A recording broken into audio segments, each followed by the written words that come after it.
ओम शांति 17/2/2024। बाबा कहते हैं मीठे बच्चे पावन बनने के लिए एक है याद का बल, दूसरा है सजाओं का बल। तुम्हें याद के बल से पावन बन ऊंच पद पाना है। प्रश्न है, बाप रूहानी सर्जन है, वह तुम्हें कौन सा धीरज देने आए हैं? उत्तर है, जैसे वह सर्जन रोगी को धीरज देते हैं कि अभी बीमारी ठीक हो जाएगी, ऐसे रूहानी सर्जन भी तुम बच्चों को धीरज देते हैं। बच्चे, तुम माया की बीमारी से घबराओ नहीं। सर्जन दवा देते हैं तो यह बीमारियां सब बाहर निकलेंगी। जो ख्यालात अज्ञान में भी नहीं आएंगे, लेकिन तुम्हें सब सहन करना है। थोड़ा मेहनत करो, तुम्हारे अब सुख के दिन आए कि आए। ओम शांति। बेहद का बाप सभी बच्चों को समझाते हैं, तुम सबको पैगाम पहुंचाना है कि अब बाप आए हैं। बाप धीरज दे रहे हैं क्योंकि भक्ति मार्ग में बुलाते हैं। बाबा आओ, लिबरेट करो, दुखों से छुड़ाओ। तो बाप धीरज देते हैं। बाकी थोड़े रोज है। कोई की बीमारी छूटने पर होती है तो कहते हैं अब ठीक हो जाएंगे। बच्चे भी समझते हैं कि छी दुनिया में बाकी थोड़ा रोज है, फिर हम नई दुनिया में जाएंगे। उसके लिए हमको लायक बनना है, फिर कोई भी रोग आदि तुमको नहीं सताएंगे। बाप धैर्य देकर कहते हैं थोड़ी मेहनत करो, और कोई नहीं जो ऐसे धीरज दे। तुम ही तमो प्रधान हो गए हो। अब बाप आए हैं तुमको फिर से सतो प्रधान बनाने के लिए। अभी सभी आत्माएं पवित्र बन जाएंगी, कोई योग बल से, कोई सजाओं के बल से। सजाओं का भी बल है ना। सजाओं से जो पवित्र बनेंगे उनका पद कम हो जाएगा। तुम बच्चों को श्रीमत मिलती रहती है। पाप कहते हैं मामी कम याद करो, तुम्हारे सब पाप भस्म हो जाएंगे। अगर याद नहीं करेंगे तो पाप 100 गुना बन जाएगा, क्योंकि पाप आत्मा बन तुम मेरी निंदा कराते हो। मनुष्य कहेंगे इनको ईश्वर ऐसी मत देते हैं जो आसुरी चलन दिखाते हैं। लाही चाढ़ी यानी उतार चढ़ाव भी होता है ना। बच्चे हार भी खाते हैं। अच्छे बच्चे भी हार खाते हैं तो पाप कटते ही नहीं हैं, फिर भोगना भी पड़ता है। यह बहुत छी दुनिया है, इसमें सब कुछ होता रहता है। बाप को बुलाते ही है कि बाबा आकर हमको भविष्य नई दुनिया के लिए रास्ता बताओ। बाबा जानते हैं उस तरफ है पुरानी दुनिया, इस तरफ है नई दुनिया। तुम हो नैया, अब तुम पुरुषोत्तम बनने के लिए चल रहे हो। तुम्हारा इस पुरानी दुनिया से लंगर उठ गया है, तो जहाँ जा रहे हो उस घर को ही याद करना है। बाप ने कहा है मेरे को याद करने से तुम्हारी कट उतरेगी। या तो है योग बल या सजाएं। हर एक आत्मा पवित्र तो जरूर बननी है। पवित्र बनने बिगर वापस तो कोई जा नहीं सकते। सबको अपना अपना पार्ट मिला हुआ है। बाप कहते हैं यह है तुम्हारा अंतिम जन्म। मनुष्य कहते हैं कलयुग अर्जुन छोटा बच्चा है। गोया मनुष्य अभी इससे भी और दुखी होंगे। तुम संगम युगी ब्राह्मण समझते हो, यह दुख धाम तो अभी खत्म होना है। बाप धीरज देते हैं। कल्प पहले बाप ने कहा था मामी कम, मुझे याद करो तो पापों की कट उतर जाएगी। यह मैं गारंटी करता हूँ। यह भी समझाते हैं कलयुग का विनाश जरूर होना है और सतयुग भी जरूर आना है। खातरी मिलती है बच्चों को, निश्चय भी है, परंतु याद न ठहरने के कारण कोई न कोई विकर्म कर लेते हैं। कहते हैं बाबा क्रोध आ जाता है, इसको भी भूत कहा जाता। 5 भूत दुख देते हैं इस रावण राज्य में। यह पिछाड़ी का हिसाब किताब भी चुकतू करना है। जिनको आगे कभी काम विकार नहीं सताता था, उनको भी बीमारी इमर्ज हो जाती है। कहते हैं आगे तो ऐसा विकल्प कभी नहीं आया, अब क्यों सताता है? यह ज्ञान है ना, ज्ञान सारी बीमारी को बाहर निकालता है। भक्ति सारी बीमारी को नहीं निकालती। यह है ही अशुद्ध विकारी दुनिया। 100% अशुद्धता है, 100% पतित से फिर 100% पावन होना है। 100% भ्रष्टाचारी से 100% पावन श्रेष्ठाचारी दुनिया बनानी है। बाबा कहते हैं मैं आया हूँ तुम बच्चों को शांति धाम सुख धाम ले चलने के लिए। तुम मुझे याद करो और सृष्टि चक्र को फिराओ। कोई भी विकर्म नहीं करो। जो गुण इन देवताओं में है, ऐसे गुण धारण करने हैं। बाबा कोई तकलीफ नहीं देते हैं। कोई घरों में भी इविल सोल होती है तो आग लगा देती है, नुकसान करती है। इस समय मनुष्य ही सब इविल है ना। स्थूल में भी कर्म भोग होता है। आत्मा एक दो को दुख देती है शरीर द्वारा, शरीर नहीं है तो भी दुख देती है। बच्चों ने देखा है जिसको घोष्ट कहते हैं, वह सफेद छाया माफिक देखने में आते हैं, परंतु उनका कुछ ख्याल नहीं करना होता है। तुम जितना बाप को याद करेंगे उतना यह सब खत्म होते जाएंगे। यह भी हिसाब किताब है ना।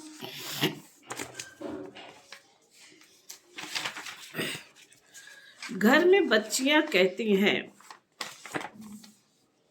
हम पवित्र रहना चाहती हैं, यह आत्मा कहती है। और जिनमें ज्ञान नहीं है वह कहते हैं पवित्र नहीं बनो। फिर झगड़ा हो पड़ता है, कितना हंगामा होता है। अब तुम पवित्र आत्मा बन रहे हो, वह है अपवित्र तो दुख देते हैं। है तो आत्मा ना, उनको कहा जाता है इविल आत्मा। शरीर से भी तो बिगड़ शरीर भी दुख देते हैं। शरीर से भी तो बिगड़ शरीर से भी दुख देते हैं। ज्ञान तो सहज है, स्वदर्शन चक्रधारी बनना है। बाकी मुख्य बात है पवित्रता की। इसके लिए बाप को खुशी से याद करो। इसके लिए बाप को खुशी से याद करना है। रावण को इविल कहेंगे ना। इस समय यह दुनिया है ही इविल। एक दो से अनेक प्रकार के दुख पाते रहते हैं। इविल पतित को कहा जाता है। पतित आत्मा में भी 5 विकार अनेक प्रकार के होते हैं। कोई में विकार की आदत है, कोई में क्रोध की आदत है, कोई में तंग करने की आदत है, कोई में नुकसान करने की आदत होती है, कोई में विकार की आदत होगी तो विकार ना मिलने के कारण क्रोध में आकर बहुत मारते भी हैं। यह दुनिया ही ऐसी है। तो बाप आकर धीरज देते हैं, हे आत्माएं बच्चों धीरज धरो, मुझे याद करते रहो और दैवी गुण भी धारण करो। ऐसे भी नहीं कहते हैं कि धंधा आदि नहीं करो। जैसे मिलिट्री वालों को लड़ाई में जाना पड़ता है तो उन्हों को भी कहा जाता है शिव बाबा की याद में रहो। गीता के अक्षरों को उठाए, वह समझते हैं हम युद्ध के मैदान में मरेंगे तो स्वर्ग में जाएंगे, इसलिए खुशी से लड़ाई में जाते हैं। परंतु वह तो बात ही नहीं। अब बाबा कहते तुम स्वर्ग में जा सकते हो, सिर्फ शिव बाबा को याद करो। याद तो एक शिव बाबा को ही करना है तो स्वर्ग में जरूर जाएंगे। जो भी आते हैं भल फिर जाकर पतित बनते हैं तो भी स्वर्ग में जरूर आएंगे। सजाएं खाकर पावन बनकर फिर भी आएंगे जरूर। बाप रहम दिल है ना। बाप समझाते हैं कोई विकर्म ना करो तो विक्रमाजीत बनेंगे। यह लक्ष्मी नारायण विक्रमाजीत है ना। फिर रावण राज्य में विक्रमी बन जाते हैं। विक्रम संवत शुरू होता है ना। मनुष्यों को तो कुछ भी पता नहीं है। तुम बच्चे अभी जानते हो यह लक्ष्मी नारायण विक्रमाजीत बने हैं। कहेंगे विक्रमाजीत नंबर 1। फिर 2500 वर्ष के बाद विक्रम संवत शुरू होता है। मोहजीत राजा की कहानी है ना। बाप कहते हैं नष्टो मोहा बनो, मामेकम याद करो तो पाप कटेंगे। जो 2500 वर्ष में पाप हुए हैं, बाबा कहते हैं जो 2500 वर्ष में पाप हुए हैं, वह 50-60 वर्ष में तुम स्वयं को सतो प्रधान बना सकते हो। अगर योग नहीं होगा तो फिर नंबर पीछे हो जाएंगे। माला तो बड़ी है, भारत की माला तो खास है, जिस पर ही सारा खेल बना हुआ है। इसमें मुख्य है याद की यात्रा, और कोई तकलीफ नहीं है। भक्ति में तो अनेकों से बुद्धि योग लगाते हैं, यह सब है रचना। उनकी याद से किसी का भी कल्याण नहीं होगा। बाप कहते हैं किसी को भी याद नहीं करो।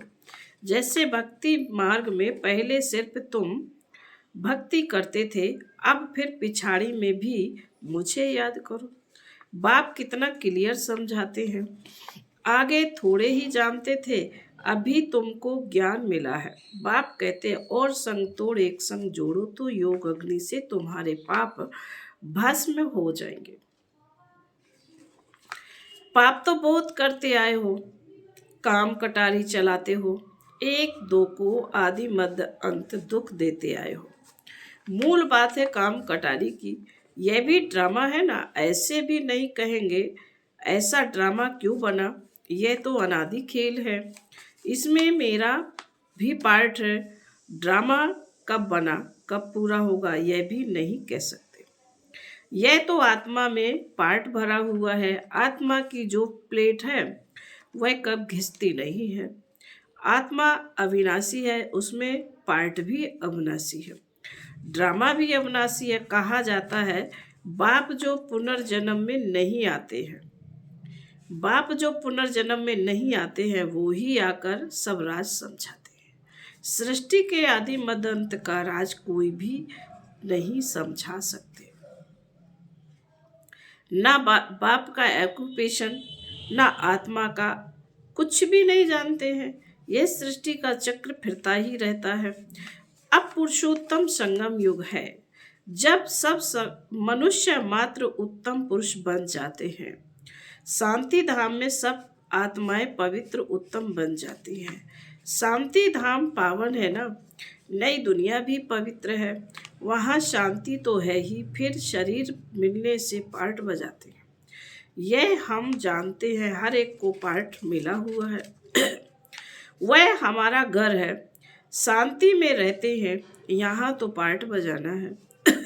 अब बाप कहते हैं भक्ति मार्ग में तुमने मेरी अभ्याचारी पूजा की है, दुखी नहीं थे। अभी विभ्याचारी भक्ति में आने से तुम दुखी बन पड़े हो। अब बाप कहते हैं दैवी गुण धारण करो, फिर भी आसुरी गुण क्यों। बाप को बुलाया कि हमको आकर पावन बनाओ, फिर पतित क्यों बनते हो। उसमें भी खास काम को जरूर जीतना है तो तुम जगत जीत बनेंगे। मनुष्य तो भगवान के लिए कह देते हैं आपे ही पुजारी, गोया उनको नीचे ले आते हैं। ऐसे पाप करते करते महाविकारी दुनिया बन जाती है। गरुड़ पुराण में भी रौरव नरक कहते हैं, जहाँ बिच्छू टिंडन सब काटते रहते हैं। शास्त्रों में क्या क्या बैठ दिखाया है, यह भी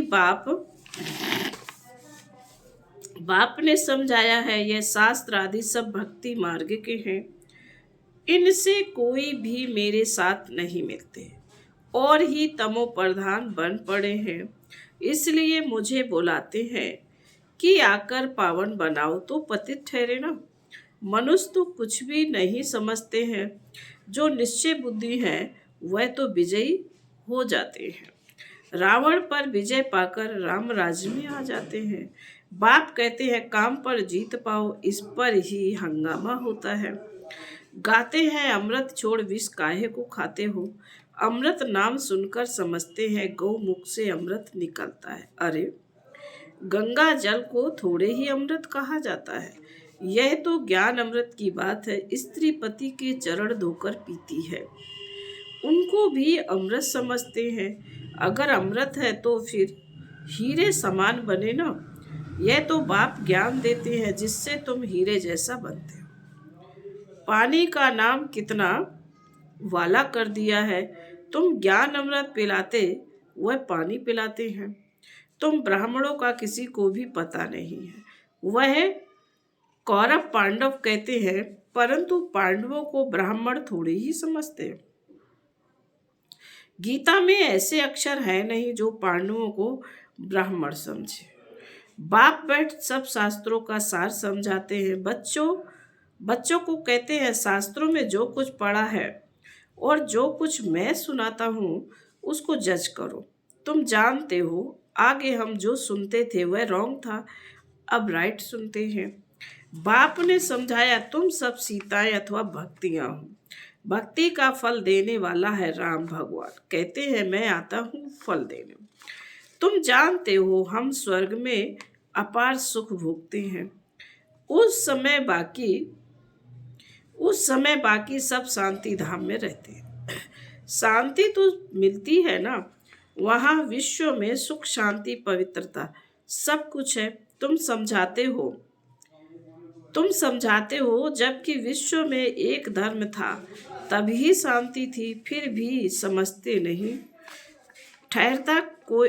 ठहरता कोई मुश्किल है, पिछाड़ी में बहुत आएंगे, जाएंगे कहाँ, यह एक ही हट्टी है। जैसे दुकानदार की चीज अच्छी होती है तो दाम एक होता है, यह तो शिव बाबा की हट्टी है। वह है निराकार। ब्राह्मण भी जरूर चाहिए। तुम कहलाते हो ब्रह्मा कुमार कुमारियां, शिव कुमारियां तो नहीं कहला सकते। ब्राह्मण भी जरूर चाहिए। ब्राह्मण बनने बिगड़ देवता कैसे बनेंगे। फिर बाबा कहते, अच्छा मीठे मीठे शिकील दे बच्चों प्रति माता पिता बाप दादा का याद प्यार और गुड मॉर्निंग। रूहानी बाप की रूहानी बच्चों को नमस्ते। हम रूहानी बच्चों की रूहानी माता पिता बाप दादा को याद प्यार गुड मॉर्निंग और नमस्ते। धारणा के लिए मुख्य सार बाबा ने कहा है, नंबर 1, देवताओं जैसे गुण स्वयं में धारण करने हैं। अंदर जो भी इविल संस्कार है, क्रोध आदि की आदत है, उसे छोड़ना है। विक्रमाजीत बनना है, इसलिए अब कोई भी विक्रम नहीं करना है। नंबर 2, हीरे समान श्रेष्ठ बनने के लिए ज्ञान अमृत पीना और पिलाना है। काम विकार पर संपूर्ण विजय पानी है। स्वयं को सतो प्रधान बनाना है। याद के बल से सब पुराने हिसाब किताब चुकतू करने हैं। वरदान, बुद्धि को मेरेपन के फेरे से निकाल, उलझनों से मुक्त रहने वाले न्यारे दृष्टि भव। बुद्धि को मेरेपन के फेरे से निकाल, उलझनों से मुक्त रहने वाले न्यारे दृष्टि भव। जब बुद्धि कहाँ भी उलझन में आती है तो समझ लो जरूर कोई ना कोई मेरापन है। जहाँ मेरा आया वहाँ बुद्धि का फेरा हुआ। गृहस्थी बनकर सोचने से गड़बड़ होती है, इसलिए बिल्कुल न्यारे और दृष्टि बन जाओ। ये मेरापन, मेरा नाम खराब होगा, मेरी गिलानी होगी, यह सोचना ही उलझना है। फिर जितना सुलझाने की कोशिश करेंगे उतना उलझते जाएंगे। इसलिए दृष्टि बन इन उलझनों से मुक्त हो जाओ। भगवान के बच्चे कभी उलझनों में नहीं आ सकते।